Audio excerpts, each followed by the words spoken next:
Welcome. Thank you both so much for being here.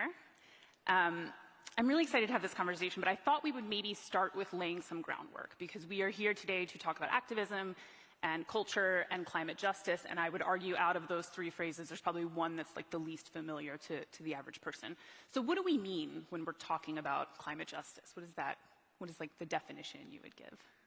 For me, it's what's happening to the world. It's the storms, it's the fires, it's the hurricanes, the tornadoes, the heat, people dying in the streets. And it's fighting against that, and it's fighting for justice for those people who are suffering. I mean, at this point, that's literally all of us. But that's my personal, how I think of climate justice, is fighting against that thing. That's good. I mean, for me, I'm originally from Louisiana. Nobody clapped for that. Louisiana. And being from Louisiana, it's a place that is called Cancer Alley, because between Baton Rouge to New Orleans, that 85-mile stretch of land, there are more petrochemical, more oil and gas, more toxins that are in that community. And so literally that community, my community, is called Cancer Alley, because people are dying because of emphysema, of asthma, and cancer. And in that, because of the emissions from that affect everybody on this planet, it hits them first and worst, as it does folks in Texas, Ohio River Valley, Ohio, West Virginia, and other places where they have petrochemical facilities. That impacts the climate. It puts the emissions in, it changes the carbon in the atmosphere, it hurts the emissions. But the justice part is that people then know that people know that they're putting these facilities around the most vulnerable in our country. People know that their business plan means a death sentence for my community.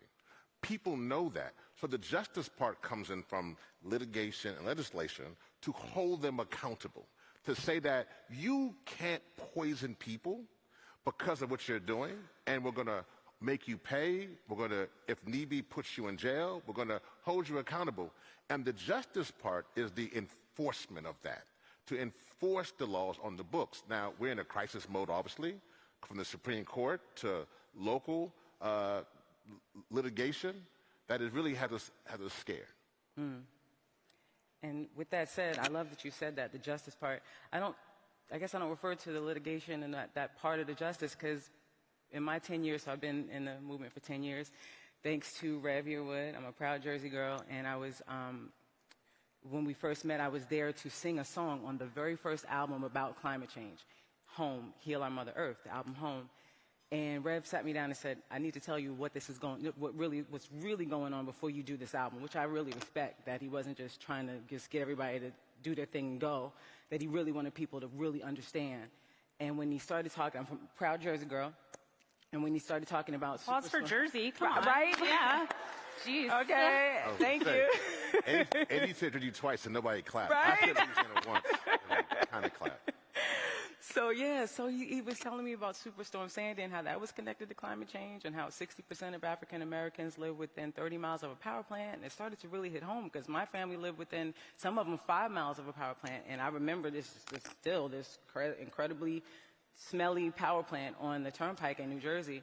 And when he made it hit home for me, and in my 10 years, the reason why I'm bringing this up now after what he just said, which was so true, I don't hear so much about that part of the justice. And so that's why I don't necessarily refer to it. But that is important, and that's partly why we're all fighting. There's definitely a good group of people who need to be in jail and things like that for what's going on to people in our country.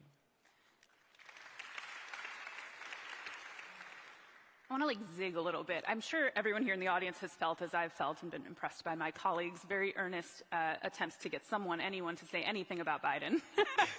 And these questions have been going to people who have been close to the administrations or who have been in politics in some capacity.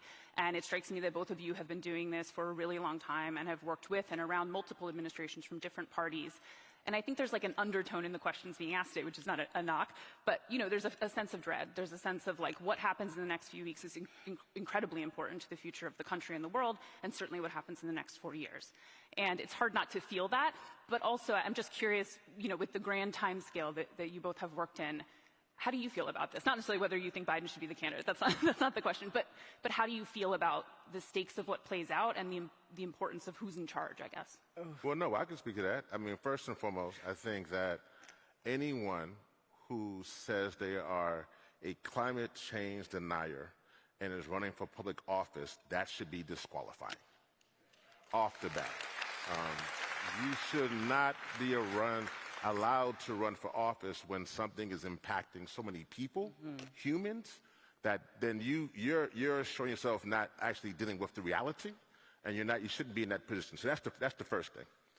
The second thing is that if you are in public office, that we do not need people and politicians to be climate champions on Monday and then pushing false solutions on Wednesday. You can't be talking about, renewable energy on Monday, then you're talking about fracking on Tuesday. That just doesn't work. And so we can't have this lukewarm approach, and we've seen that.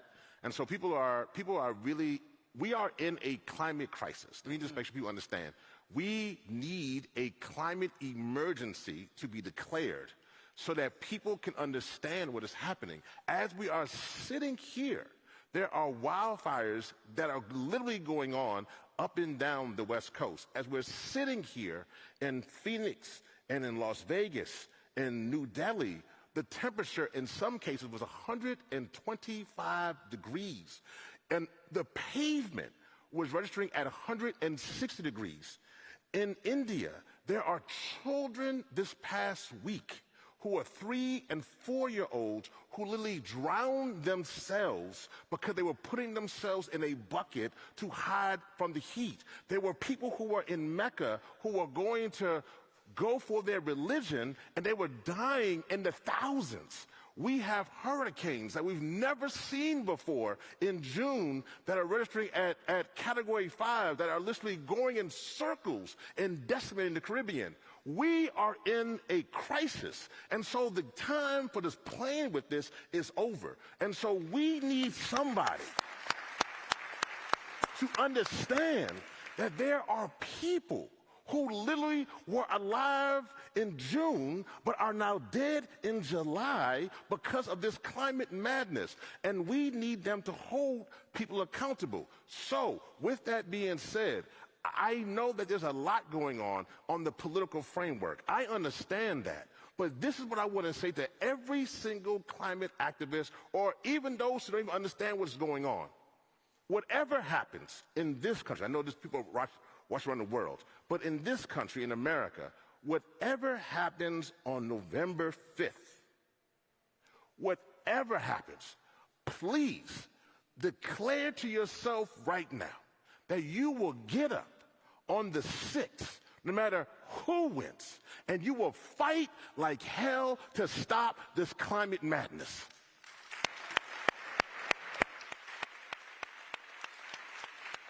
Our work that we have with Beyond Petrochemicals, you just saw from the amazing Heather McTurtone, you heard yesterday from Anthony Williams and many others, is kind of a testament, because we're in a state in Louisiana and Texas where it ain't easy. It ain't the most friendly place, litigation legislation, but what we have seen, that the folks on the front lines are not giving up. Ms. Sharon Levine in St. James Parish, Rosetta Ozane up there with Vessel Project, Dr. Beverly Wright in New Orleans, particularly black women who are saying that we are not going to stop fighting. So if they don't stop fighting, we ain't going to stop fighting.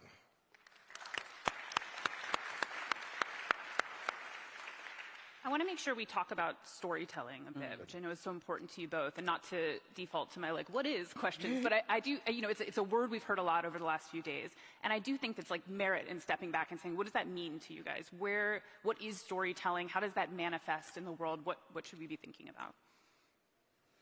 Well, I am a storyteller. I'm an actor, I'm a singer, and I call myself an artivist because that is how I express my artivism, is through my art.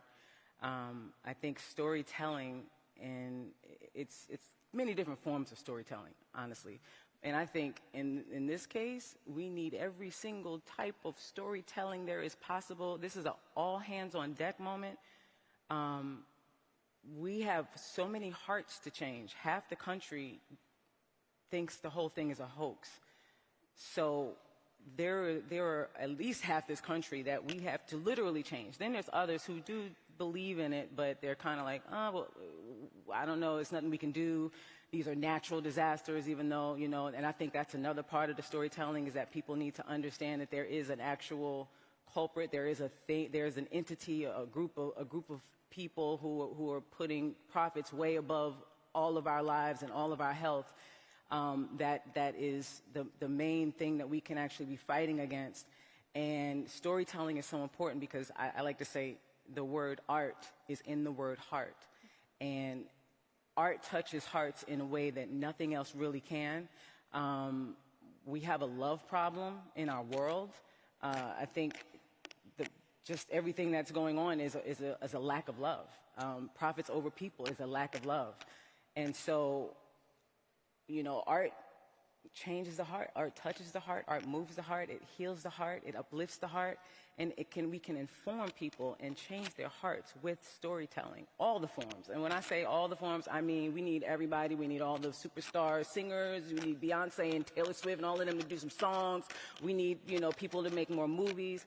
And, you know, environmental justice, we need a variety of stories to be told. There's a lot of we've seen really incredible doomsday material done, and we need to tell the story so that everybody can hear the message in all the ways that it can possibly be told, including comedy. So one of the things there in the storytelling, so I've been in the movement for a long time, a very long time, my Lord. I've been around from when we were fighting against the Keystone XL pipeline, to the Mountain Valley Pipeline, to the Mahalia Pipeline, Line 6, Line 3. You name a pipeline, I fought against it. Standing Rock, we've been every single fight I've been, from the divestiture movement, help from the beginnings. I mean, so many movements. So I get the demonstration part. Been arrested in front of the White House from both Republican and Democrat presidents, and they will arrest you both the same. And I have been around with amazing groups like Earth Justice, groups as far as litigation, and I understand shaping policy. If you don't shape policy, policy shapes you. So I understand litigation, legislation, demonstration. Working with Bloomberg, we understand research and data. It's actually one of the most amazing things that happens there. But in this moment, the fossil fuel industry puts millions and billions of dollars into telling their false narrative. And they do that in a relentless fashion. And talking points and little gimmicky commercials, our own white papers are not going to do it. We must be intentional about media. I'm so glad for groups like Good Energy, for Caucus, the Norman Lear Center, the USC School of Film. There's so many different groups right now talking about this, that it's critical for us now to know that almost the last line of defense is demonstration, and demonstration through production. That we must now create and tell the story, because the reality is this. We know that Black, brown, and indigenous communities are saying that climate is a huge issue for them. We know that the issue that people are saying that they don't understand the climate crisis. We know that they're now 15%. We know that from the first Earth Day to now, in an amazing fashion, the Pew Research studied so that 80% of Americans back then were saying they were environmentalists. That's now 41%. So literally we're going down because we're not telling our story. We're telling our stories to each other. We're in these spaces to, as I say, preach to the choir, but we're not telling our story to the world. And we're also letting the world tell their story, which means that we're telling it only from this aspect of America, but not telling it. So I think that, honestly, the most important thing that we can invest in to save humanity will come from narrative storytelling to ensure that humans can somehow have clean air and clean water. Yes.